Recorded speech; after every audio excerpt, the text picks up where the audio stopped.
It's been interesting hearing from all you three, because as always, because I'm a notorious fence sitter, I agree with some and not a lot. Where I am with it is, I can't pretend I wasn't disappointed when it came through that was the plan B. I thought, but not because of the player, and I'll explain what I mean by that. There were two things. It's the fact that we've done this whole Chelsea thing again. I felt we were past that. We built such a young, exciting squad. People were looking at it and going, that's how we want to build squads, like Arsenal have. That's what a process is. That's what a project is. It's getting rid of players, however you've got to do it, investing in your youth, and then adding the right players at a good age, Zinchenko, Jesus, and letting them grow together.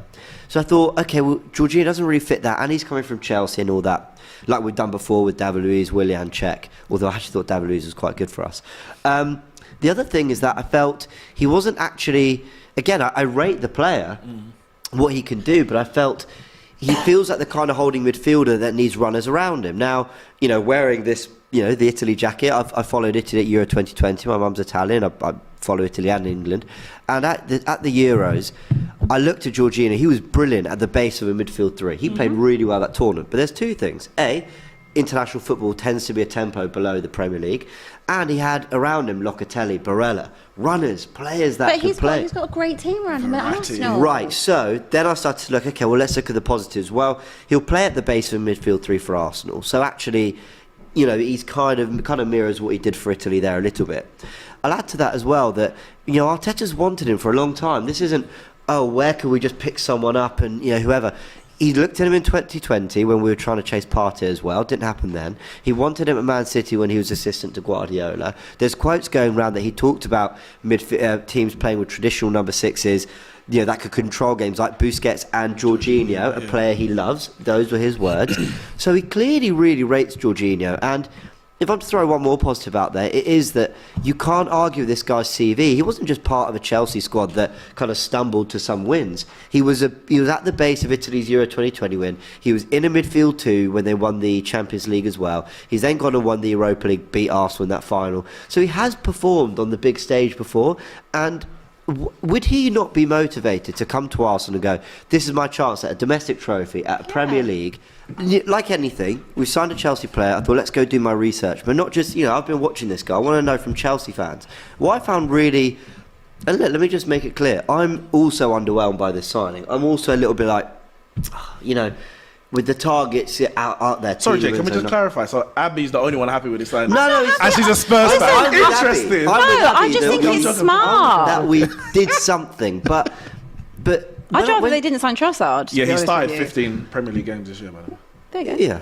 Okay, yeah, so still a lot. So that's what I was speaking to Chelsea fans. Let me read you what Matisse said, because we were texting earlier. He's giving me permission to read this out. He says, Jorginho, very specific, but he's very good for possession-based sides in terms of build-up, upgrade on Elneny Lokonga, needs pace around him off the ball, wins a lot of tackles and interceptions in close quarters, makes sense. In transition, that's when you're in big trouble if you open up too much, but he's brilliant in Europe. A little bit inconsistent in the Premier League, perfect as Europa League starter and come off the bench in specific scenarios. So, okay, that's all right. It doesn't sound too bad. But if you look at what other Chelsea fans are saying, I'm speaking to Ellie, who we've seen on DR Sports many times, big Chelsea fan. I was looking at Carefree Lewis on Twitter as well, listening to Rory Jennings. Loads of people have said, you know what?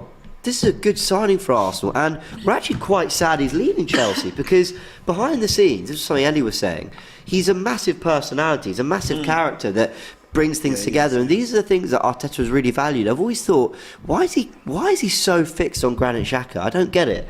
But there was something behind the scenes that he added, as well as just doing what was asked of him on the pitch. And like Abby said, if Partey were out now for 3 months and we had to address that position, I'd feel a little underwhelmed. I'm thinking, well, that's our midfield seriously slowed down. We've lacked that physical presence. I'd be a bit worried. But it's Elneny who's got the long-term injury, and Jorginho's come in just to do a job. I'm sure he's got the hunger to try and get us over the line for a Premier League title. I'm sure he understands his role in the squad. But also, let's not also underestimate his quality on the ball. I was at at Stamford Bridge when we won 1-0. We beat Chelsea.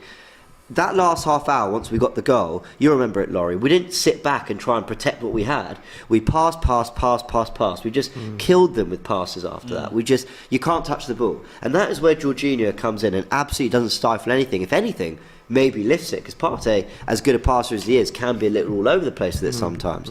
So I think there's a player here who, you touched on it earlier, Nick, had we started the window, we got Trossard, Jorginho, okay, well then that was part of the plan, then fine. But I slightly disagree with that, because Arsenal shown ambition in two positions. They wanted to go to 85, 90 million with Mudryk, but Chelsea beat us to him. They wanted to go to 70, 75 million with Caicedo, we couldn't do the deal. So they've gone, okay, we'll just go to the tier below. And I think fair enough, they've done something rather than leaving it. This was something I wrote down in my notes earlier. It goes back to that super chat Dave Jordan sent in about people maybe learning after the last 3 years, what... the decisions that have been made, the ones that have been questioned, and where it's kind of left us. Here's just some stuff that I remember. Xhaka getting a new contract in 2020. Was it 20? No, 2021 was a disgrace. Aaron Ramsdale's not good enough. Why are we paying 30 million for him? 50 million for Ben White is overpaying. Odegaard, just pay 70 million for James Maddison. Jesus is good, but not the difference. We need another striker. Saliba out on loan again. What are they doing? Eddie Nketiah wearing the number 14, and he's being paid what? Leno to Turner, to Matt Turner is a downgrade.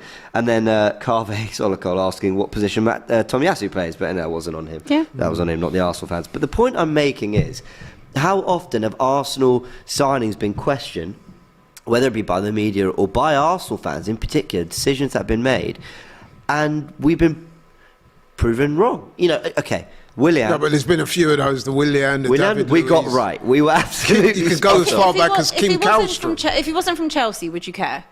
Would you feel this agreed? That's a big point. No. It's just because you've been done over before. And I think he lacks mobility for... Partey and El Neni, they get around the pitch very, very well, and I think that's why El Neni's always been a good, understudy to Partey, and why he's done so well in that role. Arsenal play very open, expansive football now, so I do have that fear about Jorginho, but there is undoubtedly that sense of, we've been down this road before with former Chelsea players, why are we doing it again? But I do think that when you look at those, that list of that set of notes I've got there, so many times where we've had serious doubts, Arteta and Edu's judgment has come through.